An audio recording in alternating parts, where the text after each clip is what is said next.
President Biden making a stop in New Hampshire yesterday to tout his administration's infrastructure success despite failures on inflation and, of course, supply chains. With midterms around the corner and 2024 rumors heating up, what do the people of the Granite State really think of President Biden's policies?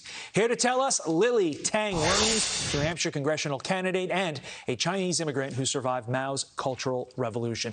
Thanks so much for being here, Lily. Were the people of your state excited to see the president? Well, not really. Thanks for having me, Todd, that there were people protesting, and his 30-minute talk really did not address the concerns of Granite Staters. He did not talk much about inflation, which is the highest in 40 years, and caused mainly by flooding the market with printed money and out-of-control spending, and gas prices is really high here, and people are struggling, but he did not address that much at all. He came here campaign for his Democrat friends, including my opponent. Interesting. Do you think that's going to help your opponent?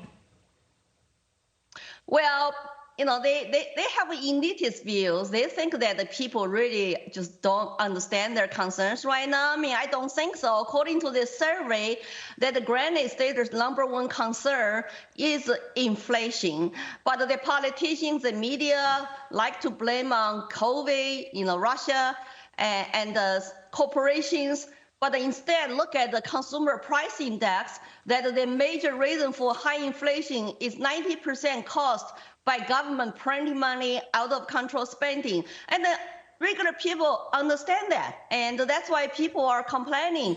And his approval rating, along with my opponent approval rating, all are like around 40% or below.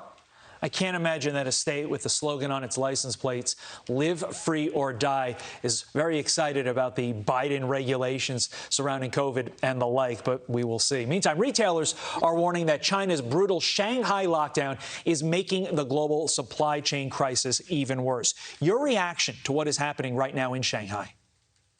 Well, I feel heartbroken, terrifying to see in Shanghai, 26 million people were locked down in their homes like prisoners.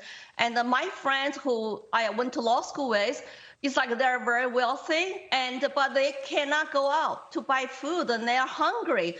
I have been following up to watch their posts every night on the Chinese app. I could not talk to them directly about what I feel or what I think, because I can't get them canceled on Chinese censorship app. And this kind of brutality and inhumane treatment, human rights abuse, should be called out by Biden, by the Secretary Blinken. And if you talk about other parts of Chinese lockdowns right now under the iron fist of CCP, we're talking about 190 million people are in lockdown. And they want people only rely on government food deliveries. And if you are sick, you cannot access medical care. And if you test positive, your pets will be killed. It's so hard to watch. And